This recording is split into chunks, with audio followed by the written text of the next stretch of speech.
pourquoi vous appelez ça une blague de mauvais goût? C'est sa manière de communiquer. Nous avions tous, pendant une longue période, apprécié ce qu'il faisait. Apprécié comment Kinshasa Makambo, Kin Makambo. C'était dans le même format. Il n'y a pas à regretter. Il est de quel parti, M. Molière? Il est de la FDC. Ça, c'est ce qui s'est dit trop bas. Je ne dirais même pas trop bas à la FDC. Parce qu'il n'y a pas longtemps ici, il y a eu des communiqués de partout, de toutes les fédérations de la FDC en province et à Kinshasa. Il faudrait qu'on puisse revoir, hein, leurs accords avec l'Union sacrée, avec le pouvoir de Tshisekedi. Parce qu'ils n'étaient pas satisfaits de la façon dont ils sont traités dans les institutions. Ils disent qu'ils ont plus de 40 députés, mais ils n'ont que 2 ou 3 ministères. Est-ce que le problème a été résolu à ce jour? Le problème n'est pas résolu. Parce qu'ils ne sont pas contents que Bati Lukwebo soit deuxième vice-président du Sénat. Pour eux, c'est Bati Lukwebo qui devrait être président du Sénat, vu, n'est-ce pas? Alors ça cache la frustration ou c'est une vérité? Ça ne cache pas la frustration, c'est une vérité parce que le pays va mal. Rien ne va au pays. Messieurs les journalistes. Ce que lui, il a dit en blaguant, comme vous l'avez dit, c'est ce que tous ceux qui sont à l'Union sacrée sont en train de se dire. Mais d'ailleurs, il est à féliciter, l'Union sacrée devrait le féliciter. Parce que lui, au moins, il a dit ce que les autres n'arrivent pas à dire. Si c'est ce qui se raconte au niveau de l'Union sacrée, alors on peut s'accorder à dire que le chef de l'État est désormais seul. Le chef de l'État, il a toujours été seul. L'Union sacrée ne l'aide pas. L'Union sacrée ne l'aide pas. Regardez la façon dont on a organisé les élections au Sénat. Il n'y a pas la discipline. C'est tout le monde. Regardez l'Assemblée nationale. Ce n'est pas aujourd'hui que M. Molière communique de la manière. Pourquoi on ne l'a jamais interpellé? Non. Il devrait être interpellé depuis longtemps. Si au moins ça choquait, ou bien ça choque ce qu'il fait, c'est la façon de la communiquer. Peut-être c'est parce qu'il dit la vérité que les autres religions sacrées n'arrivent pas à dire. Vous êtes un grand journaliste d'investigation. Qu'est-ce qu'il a dans son chantier? Que Babo Mimboka. Mais ça, il était déjà dit, parce que Mimboka a dit qu'il fallait l'ôter. Le chef d'État de lui-même disait dans une vidéo qui était devenue aussi virale, Mboka Koufa Langokala. Tu vois? Mais peut-être actuellement, maintenant, la situation s'empire davantage. On a fait une chute aux enfers. Parce que quand il disait ça, son prédécesseur avait un budget de 4 milliards. Mais aujourd'hui, nous avons un budget de 16 milliards. Mais on n'arrive pas à remonter la pente. C'est ce que nous vivons, c'est ce qui s'est dit à l'Union sacrée. Et ceux qui sont là, à l'Union sacrée, ce sont des gens qui ne sont pas prêts à quitter la table. Tu vois? Ils veulent aller jusqu'à la fin. Mais beaucoup aujourd'hui, après certains moments, vous allez voir comment est-ce que les gens vont commencer à quitter. Il y a une vérité qui lui attire déjà des ennuis au sein de l'Union sacrée. Est-ce que pour autant on devrait en arriver là? L'Union sacrée devait se mettre ensemble. Ou bien soit c'est cette plateforme politique. On devrait mettre fin à ça.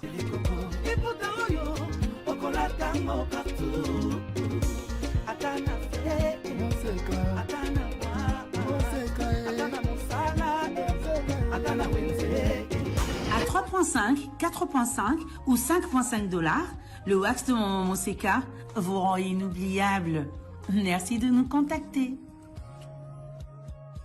Non à la balkanisation de la République démocratique du Congo. Le Congo restera un et indivisible.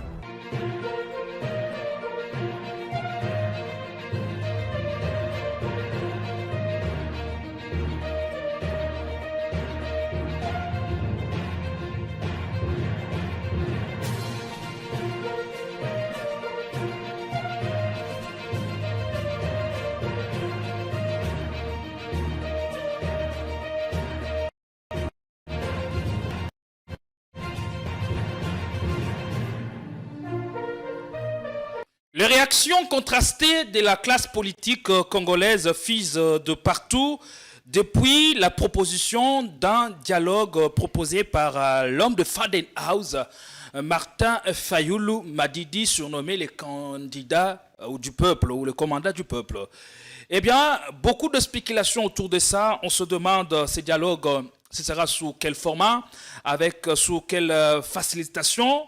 Et beaucoup de questions que nous nous posons pour Martin Fayoulou. L'idée, c'est avoir un dialogue entre fils et filles du pays pour faire face à la menace de balkanisation qui guette la République démocratique du Congo. Avec ce dialogue, on pourra obtenir la cohésion nationale pour résorber la crise multiforme qui plombe le développement du pays. Mesdames et messieurs, encore pour ce nouveau numéro, nous avons le réel plaisir de recevoir M. Marius Moubalama, proche de Denis Mukwege, communicateur. Avec lui, on va voir quel pense Denis Mukwege ou que pense sa plateforme, la plateforme qu'il dirige, bien entendu, quant à cette idée proposée par Martin Fayoulou Madidi. Merci de nous recevoir, merci de nous choisir chez vous. Merci aussi à nos nouveaux abonnés, vous êtes des milliers à nous suivre à travers les 26 provinces, mais aussi à travers le continent. N'hésitez pas à vous abonner, à faire abonner aussi les autres pour créer une communauté, en tout cas solide, à travers laquelle l'info, le meilleur de l'info va circuler dans vos maisons et partout ailleurs. Merci d'être venu, M. Marius Moubalama. Merci beaucoup, M. Gédéon, de nous avoir invités sur votre plateau. Merci à la population qui est en train de nous suivre à ce net moment. Sûrement qu'ils attendent de l'information venant de nous. Les meilleures analyses. Et nous allons faire de notre mieux pour rester objectifs. Le plus objectif possible. Le plus objectif possible pour apporter une petite connaissance sur laquelle nous avons. Comment d'abord la santé?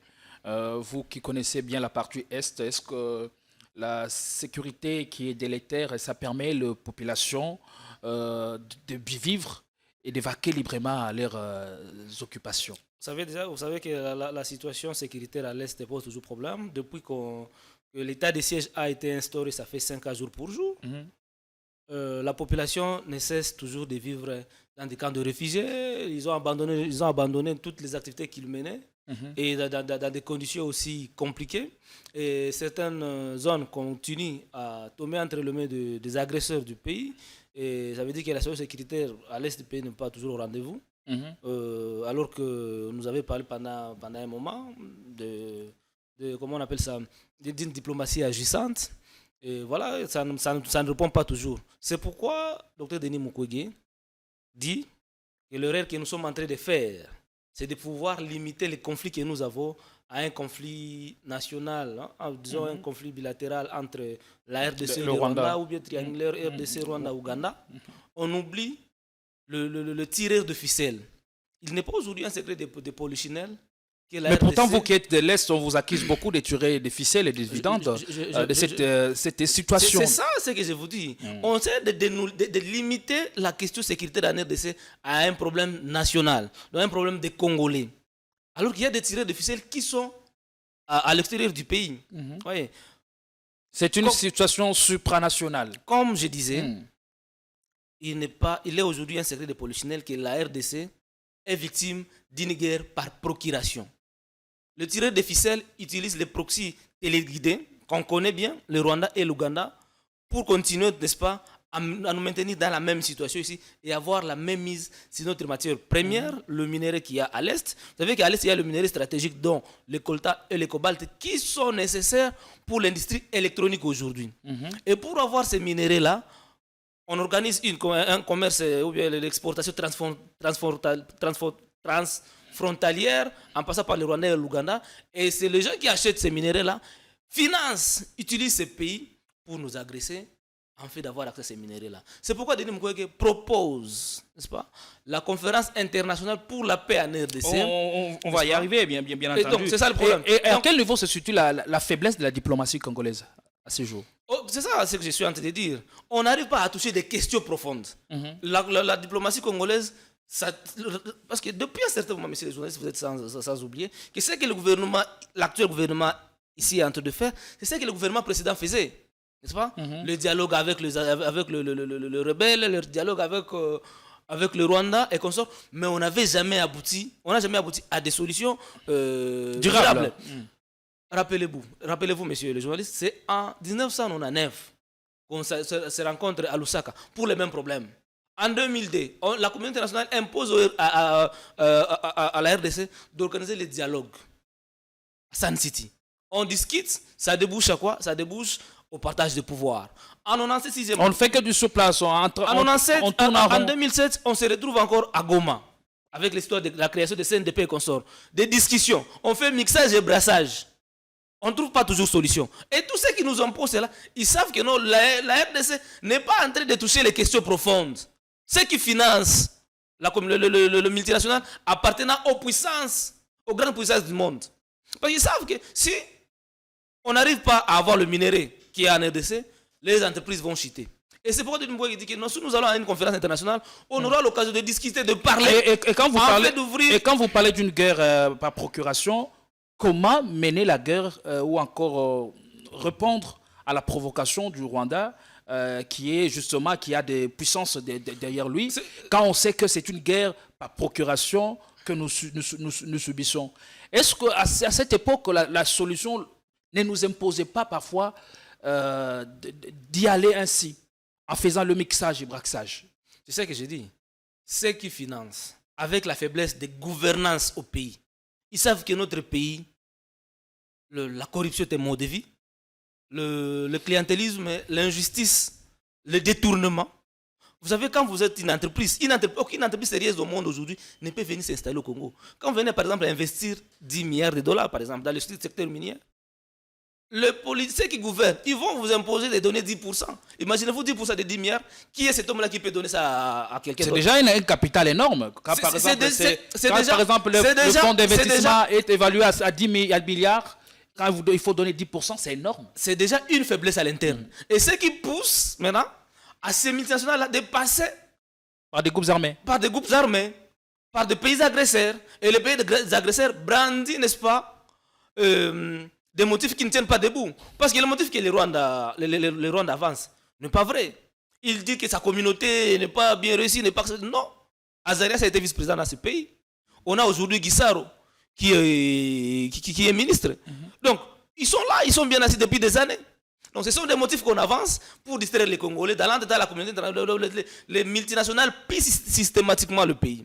Mais bien reconnaissant que c'est une situation supranationale, mais ils ne vont pas oublier la dynamique interne. D'où l'idée, par exemple, de dialoguer entre fils et filles pour trouver des voies et moyens à la crise qui plombe le pays. Docteur Denis Mukwege n'est pas hostile à un dialogue à l'interne. C'est pourquoi il va encore plus loin.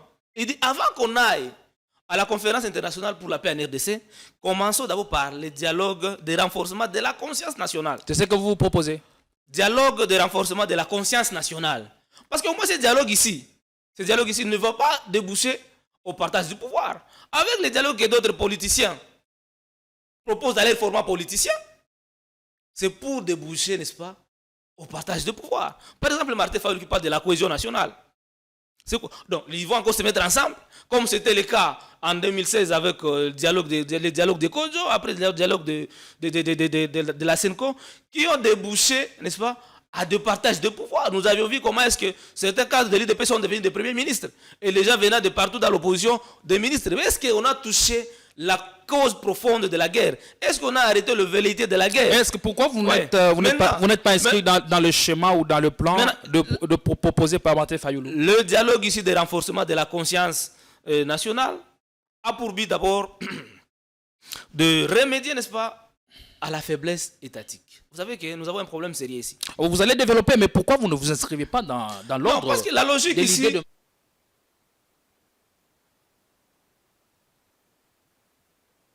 dialogue pour qu'enfin, qui est partage de pouvoir. Même si vous avez suivi M. Devos qui dit que non, ce n'est pas pour le partage de pouvoir. Les réformes. Mais l'objectif profond dedans, c'est de partager le pouvoir sans toucher les questions, les causes profondes de la guerre. Denis Mukwege veut aller à la conférence internationale pour la paix en RDC, en fait de rencontrer le grand décideur qui finance et discuter avec eux. Qu'est-ce que vous voulez pour la RDC?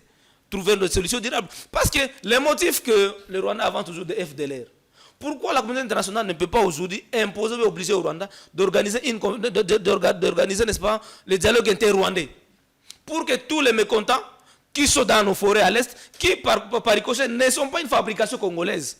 Si vous vous rappelez l'histoire, messieurs les journalistes, vous allez vous rappeler qu'en 1994, le gouvernement congolais avait refusé de recevoir les Hutus avec armes et munitions. Mais à travers l'opération turquoise, pilotée par le Minoir, qui était comme la MONUSCO en RDC, ils ont laissé passer, ils ont obligé à notre pays d'accepter les Hutus avec armes et munitions. Le général, je crois, il s'appelait Kabirigi, qui était à l'époque chef d'état-major de l'armée rwandaise, s'est réfugié chez nous avec armes et avec des bataillons et munitions. Et pour mettre fin à ça, il faudra que la communauté internationale encore puisse trouver solution. C'est pourquoi Denis Mukwege avait alerté à son temps de ne pas organiser le départ précipité de la MONUSCO. Parce que si vous laissez le MONUSCO partir, ça va causer un vide. Et quand il y a un vide, c'est la population encore qui va en pâtir. On n'a pas écouté Denis Mukwege. Denis Mukwege a encore dit, non, ne laissez pas les forces de l'AEC entrer sur notre territoire. Sinon, c'est extravertir la sécurité des Congolais. Nous avons notre armée ici qu'on doit soutenir. On n'a pas compris Mukwege. Mais l'EAC est parti. Vous connaissez les conditions par lesquelles l'EAC est parti. Et aujourd'hui, le gouvernement congolais, avec sa diplomatie soi-disant agissante, cherche à sortir de l'EAC, mais ils n'y arrivent pas. Parce mais vous êtes d'accord avec moi que l'État a un sérieux problème. L'État ne semble pas exister, selon l'avis des plusieurs observateurs. Ouais. Et c'est en étant ensemble, unis, qu'on peut parvenir à trouver des réformes idoines pour que nous ayons quand même un État solide, un État qui se fait respecter et qui s'impose au niveau de la sous-région. Et c'est en étant ensemble, ce n'est pas à travers ce que propose par exemple Martin Fayou, Denis Mukwege. C'est à travers peut-être en étant ensemble, et les hommes forts, les leaders, à travers les dialogues ce qu'ils vont devoir mettre en place. Le dialogue de renforcement de la conscience nationale a pour quel objectif? C'est ça, c'est peut-être qu'il fallait me demander. D'abord, c'est de remédier, n'est-ce pas, à la faiblesse étatique. Ouais. Comme vous l'avez dit. Est-ce que vous ne parlez pas les mêmes langages? Comme vous l'avez... J'ai fini. Il y a un problème sérieux. Il y a aujourd'hui des Congolais aujourd'hui qui vont librement à rejoindre les mouvements rebelles. Ça, c'est inacceptable. C'est inacceptable. Est-ce qu'on s'est déjà posé la question de savoir pourquoi les Congolais peuvent prendre des armes contre leur pays? Ce sont des questions qu'il faut d'abord chercher à trouver solution entre les Congolais.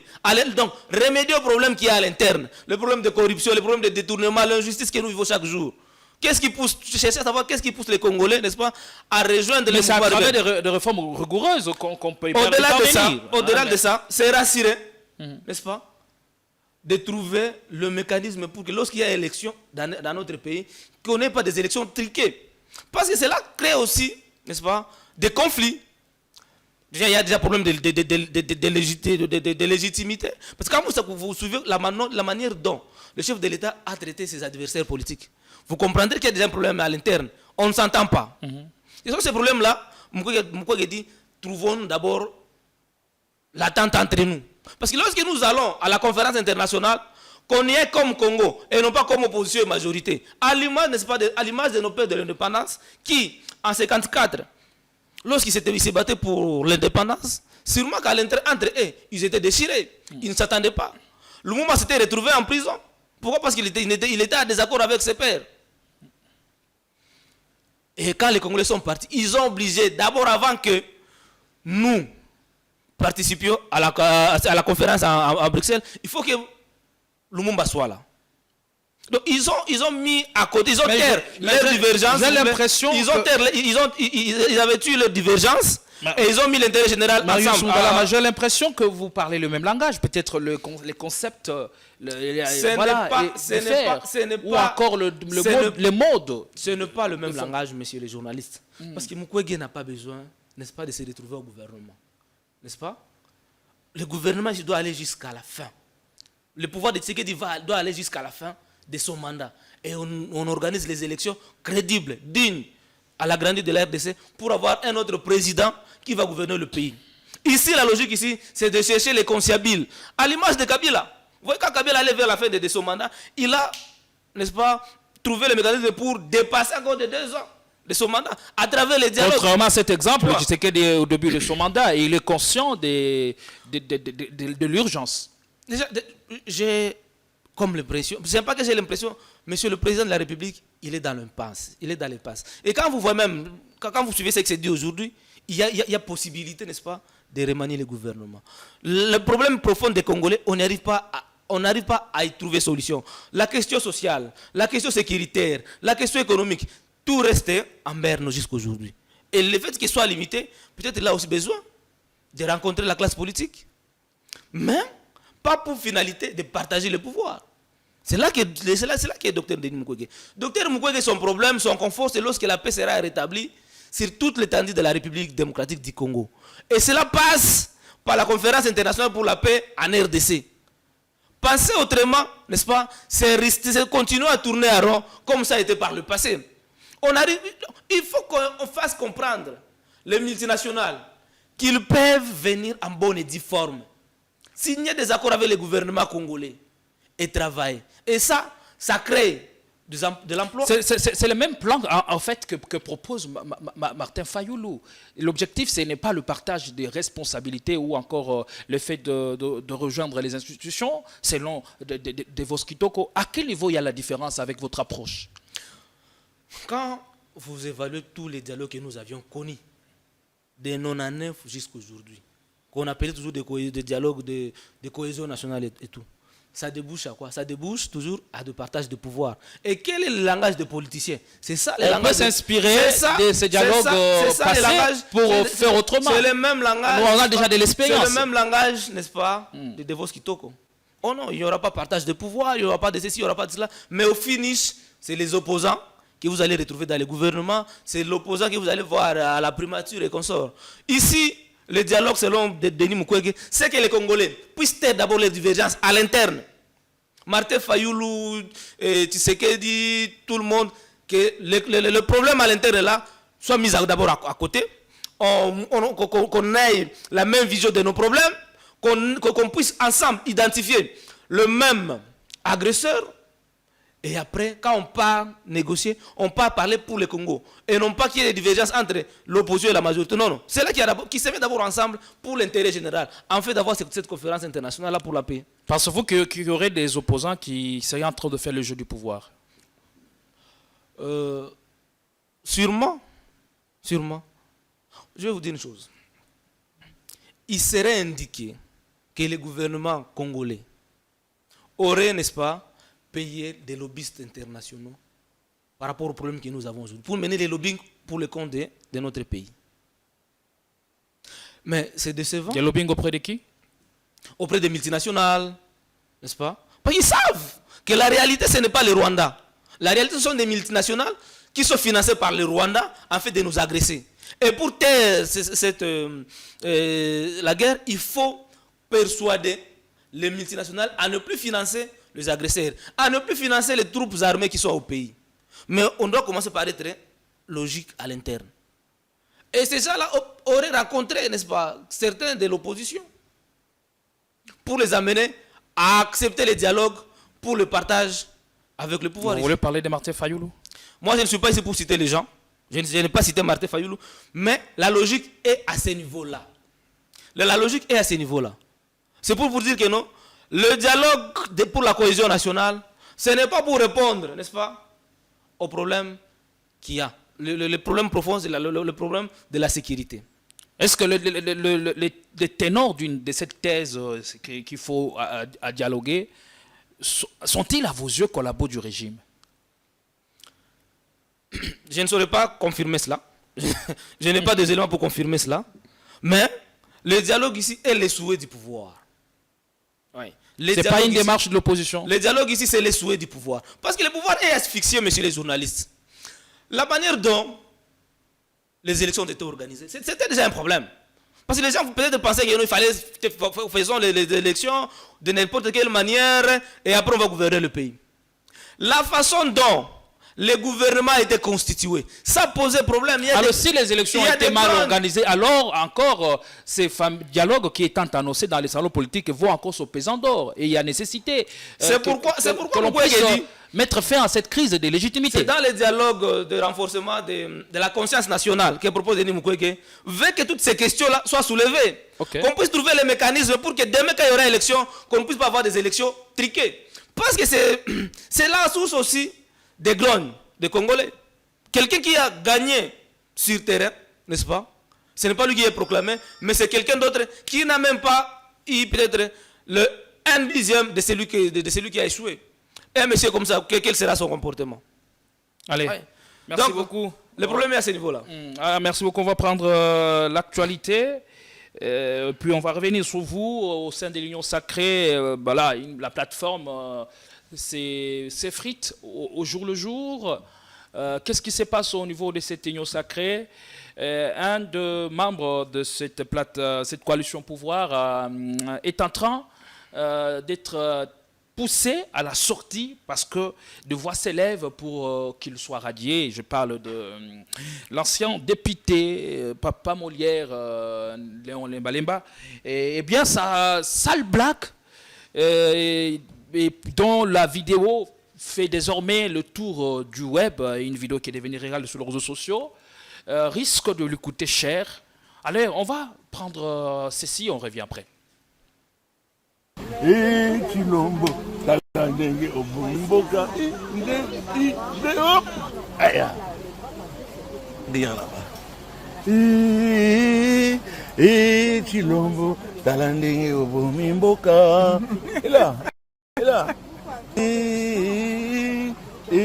Chilombo, talandenge obumboka. Une blague de mauvais goût, en même temps, c'est une vérité qu'il fait passer sous cette blague, comme on dit, le vin, la vérité dans le vin. Pourquoi vous appelez ça une blague de mauvais goût? C'est sa manière de communiquer. Nous avions tous, pendant une longue période, Apprécié ce qu'il faisait. apprécié comment Kinshasa Makambo, Kin Makambo. C'était dans le même format. Il n'y a pas à regretter. Il est de quel parti, M. Molière? Il est de la FDC. Ça, c'est ce qui se dit trop bas. Je ne dirais même pas trop bas à la FDC. Parce qu'il n'y a pas longtemps ici, il y a eu des communiqués de partout, de toutes les fédérations de la FDC en province et à Kinshasa. Il faudrait qu'on puisse revoir leurs accords avec l'Union Sacrée, avec le pouvoir de Tshisekedi. Parce qu'ils n'étaient pas satisfaits de la façon dont ils sont représentés traités. dans les institutions. Ils disent qu'ils ont plus de 40 députés, mais ils n'ont que 2 ou 3 ministères. Est-ce que le problème a été résolu à ce jour? Le problème n'est pas résolu. Parce qu'ils ne sont pas contents que Bati Lukwebo soit deuxième vice-président du Sénat. Pour eux, c'est Bati Lukwebo qui devrait être président du Sénat, vu, n'est-ce pas? Alors sa position à l'Union ça Sacrée. cache la frustration ou c'est une vérité? Ça ne cache pas la frustration, c'est une vérité parce que le pays va mal. Rien ne va au pays. Monsieur les journalistes. Ce que lui il a dit en blaguant, comme vous l'avez dit, c'est ce que tous ceux qui sont à l'Union Sacrée sont en train de se dire. Mais d'ailleurs, il est à féliciter, l'Union Sacrée devrait le féliciter. Parce que lui, au moins, il a dit ce que les autres n'arrivent pas à dire. Si c'est ce qui se raconte au niveau de l'Union Sacrée, alors on peut s'accorder à dire que le chef de l'État est désormais seul. Le chef de l'État, il a toujours été seul. L'Union Sacrée ne l'aide pas. L'Union Sacrée ne l'aide pas. Regardez la façon dont on a organisé les élections au Sénat. Il n'y a pas la discipline. C'est tout le monde. Regardez l'Assemblée nationale. Qu'est-ce que voudrait dire cette gestuelle? Qu'est-ce que cela vous inspire, vous, en tant que communicateur? Je dis ceci, messieurs les journalistes. Ce n'est pas aujourd'hui que M. Molière communique de la manière. Pourquoi on ne l'a jamais interpellé? Non. Il devrait être interpellé depuis longtemps. Si au moins ça choquait, ou bien ça choque ce qu'il fait, c'est la façon de la communiquer. Peut-être c'est parce qu'il dit la vérité que les autres à l'Union Sacrée n'arrivent pas à dire. Vous êtes un grand journaliste d'investigation. Qu'est-ce qu'il a dans son chantier? Que Babo Mimboka. Mais ça a été déjà dit, parce que Mimboka a dit qu'il fallait loter. Le chef d'État de lui-même disait dans une vidéo qui était devenue aussi virale, Mboka Koufa Nangokala. Tu vois? Mais peut-être actuellement, maintenant, la situation s'empire davantage. On a fait une chute aux enfers. Parce que quand il disait ça, son prédécesseur avait un budget de 4 milliards. Mais aujourd'hui, nous avons un budget de 16 milliards. Mais on n'arrive pas à remonter la pente. C'est ce que nous vivons, c'est ce qui s'est dit à l'Union Sacrée. Et ceux qui sont là, à l'Union Sacrée, ce sont des gens qui ne sont pas prêts à quitter la table. Tu vois? Ils veulent aller jusqu'à la fin. Mais beaucoup aujourd'hui, après un certain moment, vous allez voir comment est-ce que les gens vont commencer à quitter. Il y a une vérité qui lui attire déjà des ennuis au sein de l'Union Sacrée. Est-ce que pour autant on devrait en arriver là? L'Union Sacrée devait se mettre ensemble. Ou bien soit c'est cette plateforme politique. On devrait mettre fin à ça. Et que le président s'organise autrement pour trouver des gens qui pourront bien l'accompagner. Aucune utilité de son existence? Ça nous sert à quoi? Ça sert à quoi? Ça sert à quoi? Ça ne sert à rien. Aujourd'hui, ça ne sert à rien. Je vous donne l'exemple, en 2015, le Sénat de Kengo, le Kengo Adondo. Vous savez comment ça avait sauvé le pays? Lorsque le PPRD voulait revoir Kabila pour un 3e mandat, à l'Assemblée nationale, la loi était déjà votée. Il fallait que le Sénat donne son quitus. La population s'était levée. Et au Sénat, M. Kengo avait, avec les sénateurs, bloqué cette loi-là. Kabila n'est plus président de la République aujourd'hui. Est-ce que le Sénat que nous avons aujourd'hui là est à mesure de prendre une décision comme ça? Voilà.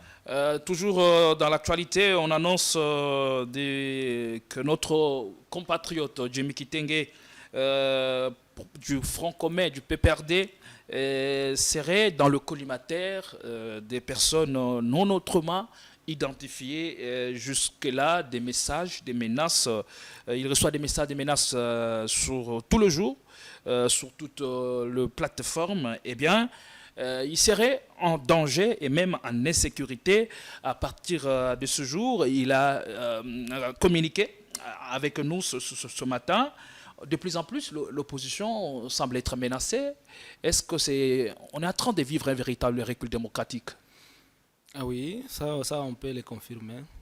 Les membres de l'opposition. En fait, la liberté n'est plus au rendez-vous comme c'était par le passé. Et je crois que de ce côté-là, de ce point de vue-là, il faudra que le pouvoir puisse encore revoir encore autrement. Rectifier les tirs. Parce que les combats... Est-ce que quelque part, c'est parce que l'opposition vous dérangez? Les combats, nous l'avions mené ensemble pour amener Kabila à quitter le pouvoir avec l'UDPS. Mais tout ce que nous avions décrié à son temps, c'est ce que nous sommes en train de vivre aujourd'hui. C'est ce que nous sommes en train de vivre aujourd'hui. Le président Tshisekedi, pour moi, personnellement, c'était la personne... Pour moi, il n'était pas appelé à développer les choses, le pays, mais plutôt à remettre le pays sur les rails d'un pays de droit, sur les rails d'un pays en voie de développement. Mais depuis un certain moment, le pouvoir est écarté de ce chemin-là et c'est déplorable. C'est déplorable. Alors, qu'est-ce qui nous reste? Il faut consolider l'unité nationale. C'est ça dont on parle ici, dans les dialogues national pour le renforcement de la conscience nationale. Mm-hmm. Ce sont des questions qu'il faudra soulever pour que tout le monde puisse se sentir à l'aise. Ouais. La mauvaise répartition de revenus nationaux. Aujourd'hui, les détournements peuvent devenir monnaie courante, mode de vie. Une petite frange de Congolais s'accapare d'une grande partie de revenus, à tel point que ça crée des inégalités dont on ne peut pas expliquer ici. Et ces problèmes-là, on doit les mettre sur table, discuter sur ça, en fait que tous les Congolais sont au même niveau. Après, nous allons à la conférence internationale pour la paix en RDC. Proposée par Dr. La conférence internationale pour la paix en RDC. Et pourquoi internationale? Pourquoi international? Parce qu'il nous faut une solution mondiale par rapport aux problèmes que nous avons. D'abord, peut-être pour vous rafraîchir la mémoire, en 2010, Denis Mukwege décrocha la résolution 1502. Cette résolution-là interdit l'exploitation et la commercialisation de matières premières venant des zones de conflit, particulièrement en RDC. Cette résolution-là existe. Qu'est-ce que la RDC a fait pour coincer ce qui nous menace? Parce que c'est la communauté internationale qui a interdit l'exploitation. C'est un instrument juridique sur lequel on pouvait s'appesantir. Mais le gouvernement n'a fait rien. Même le docteur Mukwege a eu plusieurs résolutions dans ce qu'on appelle Agenda Femmes, Paix et Sécurité des Nations Unies. Les résolutions existent. Mais la diplomatie agitante de la RDC ne s'en servait pas. Denis Mukwege, il est le seul Congolais aujourd'hui qui porte plus haut le rapport Mapping. Et le rapport Mapping énumère tous les détails. Tous les crimes commis cite nommément des acteurs étatiques, moraux et de personnes. Les rapports existent. Denis Mukwege fait de bruit partout. Mais il fait en tant qu'acteur de la société civile. Il est accompagné par le gouvernement de son pays. C'est ça. Est-ce que vous avez déjà entendu parler de ça? C'est récemment ici, lors de la célébration de Génocoste, que j'ai suivi son Excellence Madame la Première ministre évoquer cette question-là. Sur la possibilité de mettre en place le tribunal pénal international pour la RDC. Or, cela a pour se baser ce rapport Mapping-là. Et ce rapport Mapping-là, ce n'est pas les Congolais qui ont fait ça. C'est l'ONU, ce sont les experts de l'ONU. Pour dire que l'ONU aussi nous accompagne d'une manière ou d'une autre. Les preuves sont là. Mais docteur Denis Mukwege, il est très avancé alors à la matière. Le gouvernement, il a intérêt de rapprocher les deux fils pour que le docteur Mukwege puisse donner des pistes de solutions, puisse donner des stratégies pour que ce tribunal pénal international soit une réalité. Et vous allez voir que si on commençait, n'est-ce pas, à condamner, à juger et condamner tous ceux qui ont participé dans la crise congolaise, les gens qui soutiennent le multinational, là, ils vont réfléchir plusieurs fois. Et ils vont arrêter les soutiens. À l'image du Rwanda, par exemple, en 1994, il y a eu génocide. Parce qu'il y a ici, je ne sais plus comment juger ça, parce que même la communauté internationale n'arrive même pas à proclamer ça comme un génocide.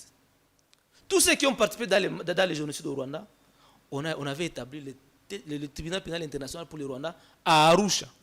Et tous ces mondes-là, ils sont aujourd'hui arrêtés à perpétuité. Il n'y a pas plus longtemps que l'année passée, il y a un Hutu de 75 ans qu'on a arrêté toujours pour pas le même tribunal. 30 ans après, en France, il a été jugé et condamné et j'étais en prison.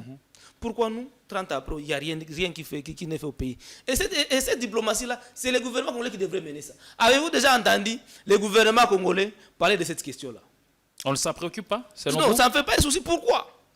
Parce que les mêmes personnes qui sont citées dans ces rapports mapping-là, beaucoup sont aujourd'hui les sujets des chefs de l'État. Alors, Ils sont à l'union sacrée. On réalise clairement que des divergences persistent parce que s'il faut prendre les leaders importants, les leaders majeurs de la classe politique congolaise, Moïse Katumbi, Joseph Kabila, Martin Fayoulou, chacun d'eux, et même Martin Mukwege, chacun d'eux, a sa propre recette. Alors, c'est là où vous ne voyez pas qu'il faut impérativement nous mettre ensemble pour définir quelle devrait être notre politique interne et la recette qu'il nous faut appliquer pour mettre fin à toutes ces crises. Vous m'amenez toujours à me répéter, messieurs les journalistes, et ce n'est pas quand même mauvais pour ceux qui sont en train de nous suivre. Non, parce que là, je soulève la question de divergence, parce que oui, vous ne parlez pas le même langage. Oui. Et non plus, vous ne pouvez pas venir avec l'idée de faire imposer vos arguments ou votre recette. Il faudra faire des récessions ou accepter ce qu'on devra faire ensemble. À Kinshasa, quand je parle de Kinshasa, je vois le pouvoir, je vois l'opposition, Martin Fayoulou et consorts. Pour eux, le conflit, c'est entre la RDC et le Rwanda. Oui. Pour eux, c'est ça. Alors que le problème est ailleurs. Les Rwandais, ce ne sont que des proxys télécommandés, téléguidés, qu'on utilise pour nous attaquer. Pourquoi la communauté internationale laisse que les ADF Nalu soient toujours dans nos forêts depuis que Yoweri Museveni est au pouvoir? Pourquoi la communauté internationale laisse que nos populations soient tuées, violées par les FDLR qui sont dans nos forêts depuis 30 ans? Mais c'est à nous qu'on demande à organiser les dialogues. Et on organise les dialogues, mais on ne trouve pas toujours solution. Pourquoi ne pas demander aujourd'hui au Rwanda et à l'Ouganda d'organiser les dialogues inter-rwandais, inter-ougandais, pour que le problème de FDLR soit, que la solution soit trouvée au Rwanda et non pas au Congo?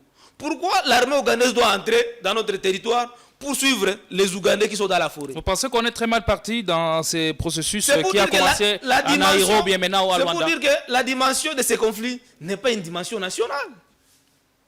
Ce n'est pas une dimension nationale, c'est une dimension internationale. Et on ne peut pas se soustraire de la communauté internationale parce que nous faisons partie de la communauté internationale. Et nous avons le droit, messieurs les journalistes, qu'on doit réclamer à la communauté internationale. Rappelez-vous que nos aïeux, nos valeureux parents, grands-parents, ont participé au maintien de la paix sur le plan international.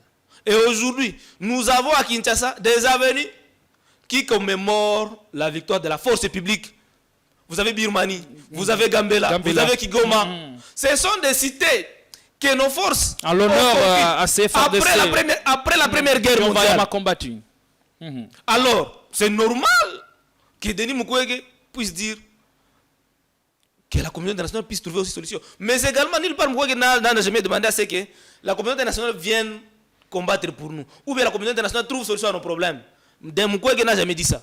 Mukwege, pour lui, c'est nous-mêmes qui devons accepter les sacrifices suprêmes, qui devons nous battre pour que la paix soit une réalité, pour défendre nos territoires. Rappelez-vous, messieurs les journalistes, Ramaphosa a été poursuivi, a été pourchassé par ses compatriotes. Pourquoi? Parce que certains de ses compatriotes ont perdu leur vie sur le territoire congolais. Et ça frise même la honte pour nous Congolais, si c'est d'autres personnes qui doivent commencer à venir mourir sur notre territoire. Le pouvoir ici n'a fait pour faire monter notre armée à un certain niveau. Le pouvoir de Kinshasa n'a rien fait pour extirper de l'armée congolaise les infiltrés. Parce que le mixage, le brassage... Mais pourtant, on en parle tout le jour. Et pourtant, on en parle toujours. Dis-moi combien qu'on nous a présenté comme des infiltrés. Ils sont là. Et le dialogue ici, le dialogue, le processus de Luanda, le dialogue que propose Martin Fayoulou, le processus de Nairobi, la finalité risque d'être le brassage, que les rebelles du M23 puissent entrer dans l'armée. Heureusement, pour ça, je salue que le président soit catégorique.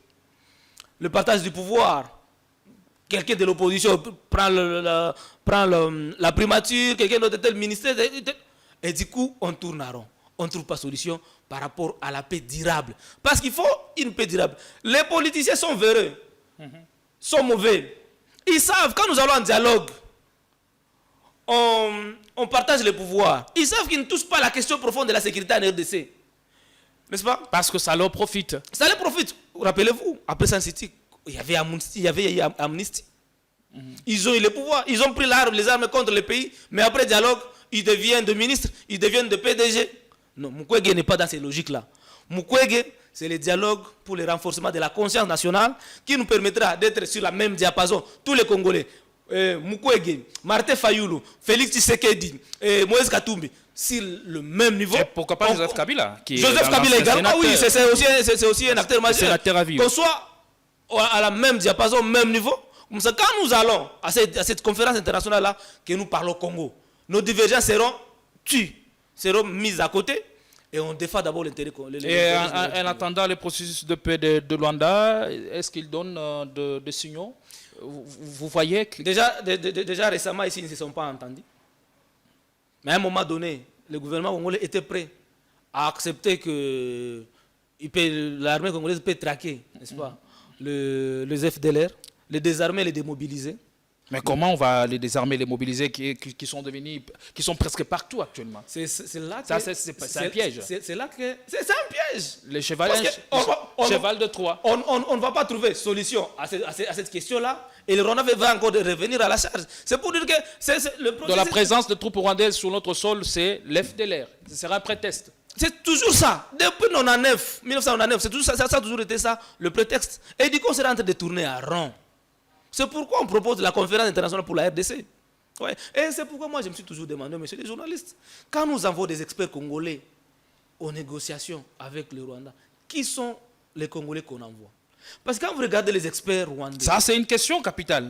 Quand vous regardez les experts rwandais, on envoie qui? Des aguerris, des personnes aguerries. Vincent Biruta, plus de 20 ans dans le gouvernement, sans interruption.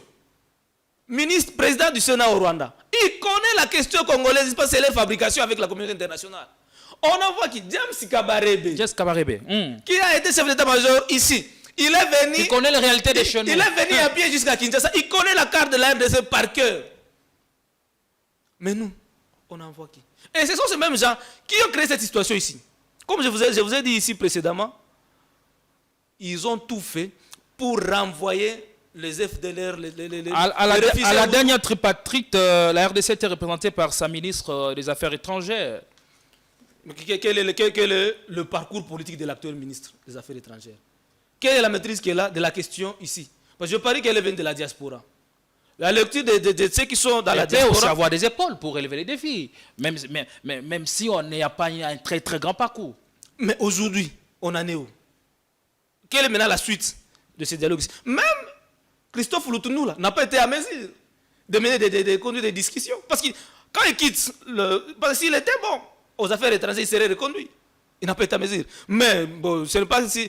Rappelez-vous, quand non, être reconduit dépend aussi des enjeux politiques, du poids. Quand Vital Kamerhe était parti, c'est pas moi, dans une conférence au Canada, conférence de parlementaires francophones, quand il a évoqué cette question ici de Rwanda, vous avez vu comment est-ce que les lignes avaient bougé.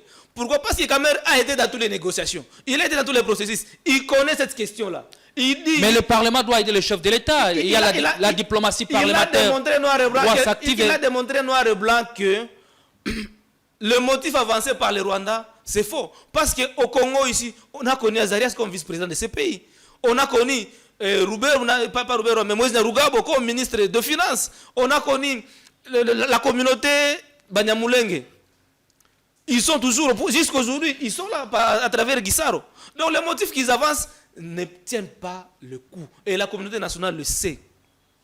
Mais pour avoir nos matières premières à vil prix, sans respecter les normes, les traditions qu'il faut, ils préfèrent financer les guerres à l'Est. Parce qu'au-delà des Rwandais et de l'Ouganda, il y a des groupes armés non contrôlés qui gèrent.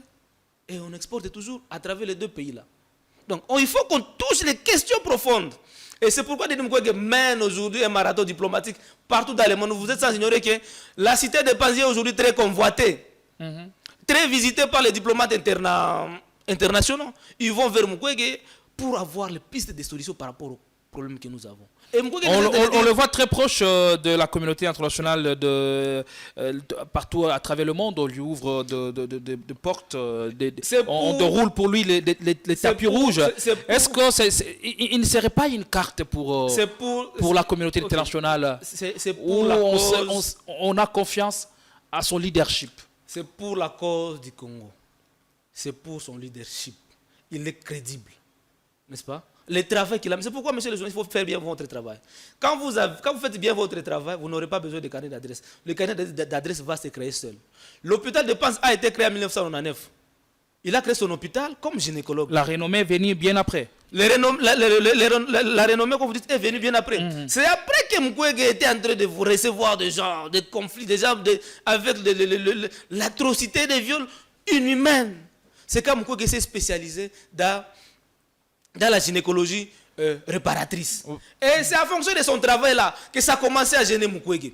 C'est-à-dire qu'il a commencé à porter la voix. Et vous savez, la conviction de Mukwege vient d'où? Je vous donne une anecdote. Mukwege reçoit à l'hôpital de Panzi une fille qu'on appelle Sarah. Cette fille-là vient dans un état déchiqueté comme vous n'avez pas possible. Sa famille massacrée, son papa, sa mère et ses frères massacrés. On prend la fille, on l'amène à forêt. Et on la violente, comment est-ce qu'on faisait? On prenait la fille, on la ligotait sur l'arbre. Et on organisait des viols collectifs sur la fille chaque jour. Et après, c'est la fondation Panzi qui la récupère. Et quand la fille arrive à Panzi, elle n'arrivait plus à retenir ses urines. Elle n'arrivait plus à retenir. J'ai fini, vous allez comprendre. Elle n'arrivait plus à retenir ses selles. Elle a été soignée. Et la fille s'était battue pour avoir la vie. Et la fille a été guérie. Et c'est pourquoi Mukwege s'est dit, si cette fille, cet enfant Sarah, s'est battue pour la vie, s'est battue, et cette vie-là, elle l'a recouvrée. Pourquoi nous aussi? Parce qu'aujourd'hui, le Congo est dans la même posture. Déchiré dans tous les sens. Et dit, nous aussi, à l'image de Sarah, nous aussi, on ne va pas baisser les bras. Alors, la fondation Panzi on ne va pas baisser les bras. Est financée par qui? Tous ces moyens et ces legs pour fonctionner. Est-ce que c'est... Aujourd'hui, vous ne devez pas à vos partenaires qui sont au-delà des frontières nationales? Je vous dis ici que... Qui peuvent vous demander tout ce qu'ils veulent. S'il vous plaît. Vous dicter la ligne de conduite. Je vous dis ici, monsieur le journaliste, que le prix que Mukwege est en train d'obtenir partout dans le monde, c'est le fruit de son travail. Il a été connu par son travail. Et Mukwege avait dit, je vais arriver à votre question, à son temps, que tout ce que j'aurais compris, je ne vais pas le manger avec ma famille. Je vais l'investir dans le travail que je fais pour les Congolais. C'est ainsi. Le fonds qui accompagne le prix Nobel, ce n'est pas beaucoup. Je crois que c'est 4 500 000 $, 450 000 $. C'est cet argent qui est venu acheter la parcelle, n'est-ce pas, sur l'avenue Forêt à ma campagne, où la fondation, l'hôpital de la fondation Panzi est établi. Et cette fondation-là a soigné toutes les femmes qui ont été victimes de viols dans les conflits de Mobondo, dans les Maïnombe et le Kwilu. La fondation Panzi est allée souvenir, assister aussi les victimes de Kamwena Sapu. C'est pour dire que le financement de Mukwege vient de son travail. Tu vois? Il mène un travail, il gagne un prix, il réinvestit dans le travail qu'il fait. Ouais. Et ce que Mukwege fait, c'est le gouvernement congolais qui développe. C'est comme ça que Congolais. Après avoir réparé les femmes, vous voulez réparer le Congo. Et c'est ça même le titre de son programme, de son projet de société. Réparer des fautes à comble la République démocratique du Congo. Et il a fait un bon diagnostic de Dr Denis Mukwege. Le chef de l'État lui avait lancé une pique lors de la dernière campagne électorale que réparer les femmes, ce n'est pas la même chose que réparer les pays. Et que la RDC n'est pas comme le corps des femmes. Allez, voilà, ça c'est mal comprendre les problèmes que nous avons au Congo. Et c'est décevant, si ça peut venir à ce niveau-là. Les problèmes que nous avons aujourd'hui, c'est très profond. C'est très profond. Les politiciens qui sont autour de Félix Tshisekedi, n'est-ce pas? Qu'est-ce qu'ils ont fait de mieux que Mukwege? Jamais quiconque a défi. Tous ceux qui sont là, les politiciens autour du président de la République, qui a fait mieux sur le plan social, sur le plan économique, pour l'intérêt de la population?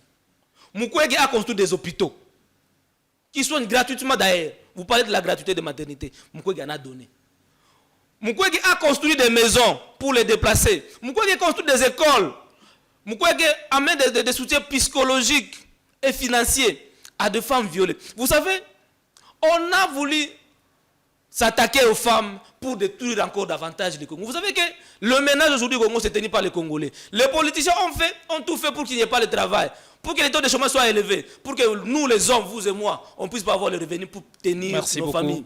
Mais Mukwege, c'est pourquoi nos agresseurs ont commencé à s'attaquer aux femmes qui apportaient les soucis aux familles. Mais Mukwege relève encore. Merci beaucoup. Vous voyez? Donc tous ceux qui disent que non, Mukwege n'est pas politique, Mukwege n'a pas besoin de faire la politique de la télé. Lui, il est dans les faits, lui, il est dans les actions. C'est pourquoi on a compris. On a porté une campagne de diffamation contre Mukwege pour tenir ton image. Merci. Mais malgré ça, il continue ce bonhomme de chemin pour le bien de la population. Beaucoup de choses encore qui restent à dire sur cet homme, sur ce qu'il fait. Eh bien, vous avez suivi la recette de Denis Mukwege, la proposition, ou encore la recette pour résorber des fonds comme la crise sécuritaire et même à tous les niveaux qui plombent notre pays. Marius Moubalama, merci d'être venu. C'est un honneur. On n'aura pas tout fini, bien sûr, mais ce n'est qu'une partie remise. C'est un honneur aussi pour moi de me retrouver sur ce plateau de Politico. Je connais le combat que vous portez contre la balkanisation. Continuez sur cette ligne-là. Et rassurez-vous que le Congo restera uni et indivisible. On nous a légué, le pouvoir actuel a pris ces pays avec les frontières, avec 2 345 km². Aujourd'hui, si on vous demandait la superficie du pays, je ne sais pas si vous serez à mesure d'en donner. Mais rassurez-vous que les Congolais, vous et nous, avec le soutien de notre armée, qui sera réformé selon le plan de paix de Denis Mukwege, nous serons en mesure encore de récupérer tous nos territoires conquis. Le Congo restera indivisible, certainement, avec votre soutien. C'est pourquoi nous n'arrêtons jamais et nous ne reculons pas d'un seul pas pour vous servir. Merci de votre fidélité. Bonsoir chez vous. Nous vous retrouvons plus tard avec beaucoup d'autres émissions sur votre chaîne Politico RDC. Portez-vous bien.